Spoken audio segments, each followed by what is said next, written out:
everyone, in this lecture you are going to compare subnetting and supernetting. We have seen that in subnetting large size networks are broken down into smaller size networks. So subnetting divides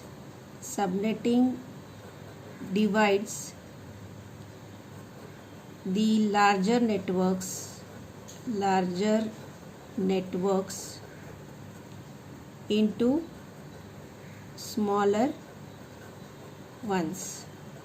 Subnetting divides larger networks into smaller ones. It means that it reduces the network size.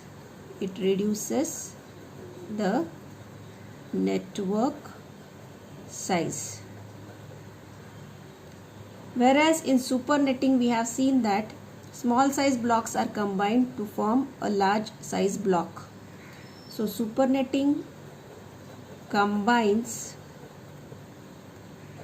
smaller networks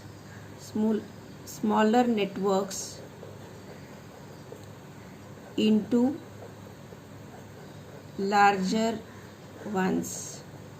That is, supernetting expands the networks. Whereas subnetting reduces the network size. In subnetting, large network of 2048 addresses can be divided into smaller networks, each with 256 addresses or 64 addresses or any other size.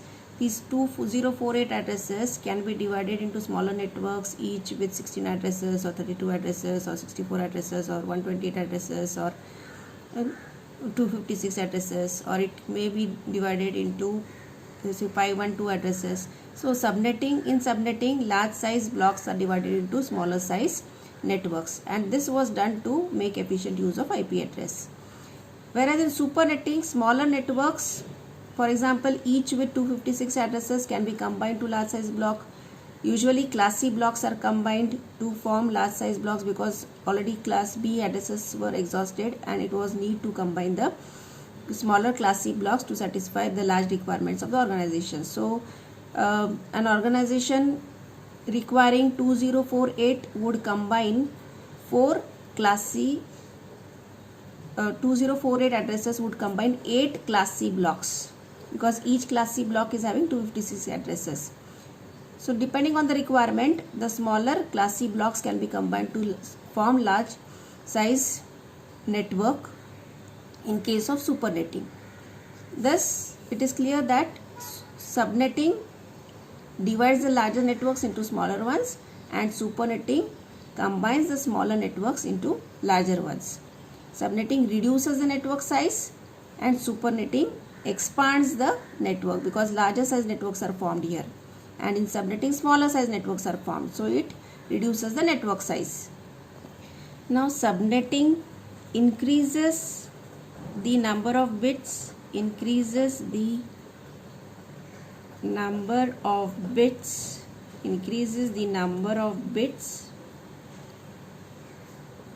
network ID part.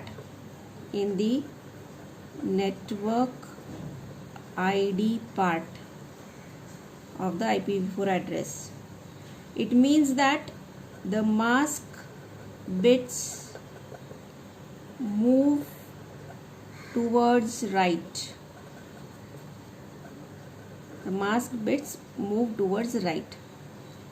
Whereas in case of supernetting, it decreases the number of bits. Supernetting decreases the number of bits in the network ID part. That is, the mask bits move towards left. Now here mask bits move towards left means the prefix notation reduces here. For example, the default prefix notation for class C is 24/24, but with supernetting this prefix notation may get reduced to /20, it may get reduced to /19, it may get reduced to 22 and so on. Whereas in case of subnetting, we have seen that for class C example, the default notation is default mask is /24, meaning that there are 24 bits in the network ID part. But with subnetting, the network size becomes small, so some bits are pushed to the subnet ID part, and that's why the mask notation increases in subnetting. For example, the masks notation increases to /27, the prefix notation increases to /27, or it may get increased to /25, /29 and so on. So here the mask bits moves towards right because more number of bits are pushed towards the network side. Whereas in supernetting, the number of bits from the network side are pulled and pushed towards the host side, and therefore the number of prefix bits are reduced in case of supernetting. Now let us try to understand this. In subnetting, for class C, we know that there are 24 bits in the network ID part and 8 bits in the host ID part by default, and the standard prefix notation or slash notation for class C IP address is /24. This is without subnetting. But with subnetting, for example, requirement is of 4 subnetworks, each with 64 addresses. Then we need to keep 2 bits in the subnet ID part and 6 bits in the host ID part. With 2 bits in subnet ID part, 2/2 subnetworks are possible, and with 6 bits in host ID part, 2/6, that is 64 hosts per subnetwork are possible. Now as the bits are pushed from host ID part towards the subnet ID part, 2 bits are pushed in the subnet ID part, the total number of mask bits becomes here 24 plus 2, that is 26. See, these mask bits are all ones, all 24 bits are ones, plus these 2 bits are ones, and therefore the prefix notation becomes /26, meaning that there are 26 bits total towards the network side. So here it is observed that the slash notation increases in case of subnetting because the network size is reduced. Whereas in case of supernetting, let us consider the class C IP address without supernetting first. It is having 24 bits in the network ID part by default and 8 bits in the host ID part, and the default subnet mask or default prefix notation for class C is /24, meaning that there are 24 bits in the network ID part. But with supernetting, the number of bits from network ID part are pushed towards the host ID because the network is enlarged and here large size networks are formed. In this case, say 2/12 bits, 2/12 network addresses are there in the large size network because host ID is having 12 bits. So 2/12 addresses will be there in the large size network. So here 2/12 is 4096 addresses in the large size network. So here, as there are only 20 bits towards the network ID part, the prefix notation becomes /20, and the mask bits are moving towards the left because these 20 bits represent the mask bits, which are all ones. So the number of mask bits are reduced here, and the prefix notation is reduced in case of supernetting. It is always reduced as compared to the standard prefix notation, whereas in subnetting the prefix notation is increased as compared to the standard prefix notation. Thus it is clear that in subnetting the prefix notation is increased as compared to the standard one, whereas in case of supernetting the prefix notation is reduced as compared to the standard prefix notation, and subnetting moves the mask bits towards right because more number of bits are occupied towards the network side, whereas in supernetting the mask bits move towards the left because the number of bits in the network ID part are reduced to increase the size of the network. Now from the current discussion, it is also clear that the number of bits in host ID part, number of bits in host ID are reduced in case of subnetting, whereas the number of bits in host ID are increased in case of supernetting. We have seen in this example that the number of bits in the host ID part in case of subnetting are reduced because smaller size networks are formed. Whereas in case of supernetting, the number of bits in the host ID part are increased because large size networks are formed. Now let us compare subnetting and supernetting based on their advantages. Subnetting reduces broadcast domains. It forms smaller broadcast domains because large size networks are broken down into smaller networks. So large broadcast domains are reduced to smaller broadcast domains. As broadcast domains are reduced, it simplifies traffic management.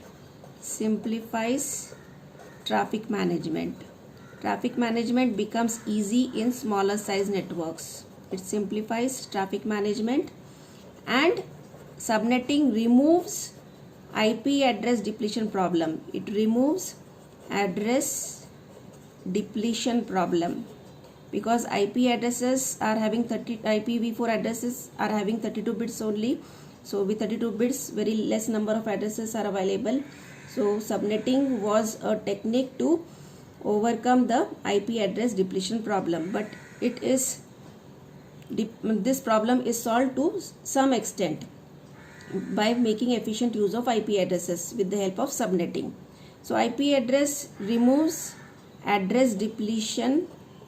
Subnetting removes IP address depletion problem. Subnetting removes IP address depletion problem to some extent. Subnetting was done basically to make efficient use of IP addresses. Subnetting is basically done to make efficient use of IP addresses. In subnetting, smaller broadcast domains are formed and the traffic management is simplified, and subnetting removes the address depletion problem. Now let us discuss the advantages of supernetting. Now supernetting reduces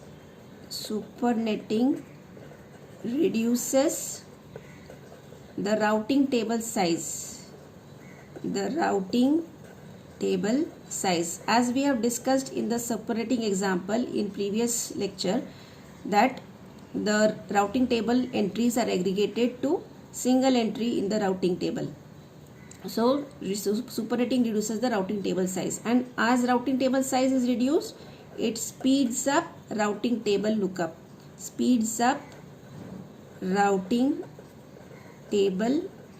Less time is required to look up the routing table.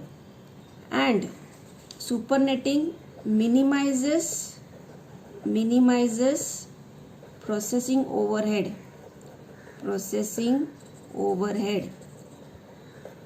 at the routers, because the routers have to maintain now less number of entries in their routing table, and as less number of entries are there in the routing table, the memory requirement at the router is also reduced. Memory required at the router is also reduced. These are the advantages of supernetting. Thus we have discussed the points of comparison between supernetting and subnetting. Thanks for watching.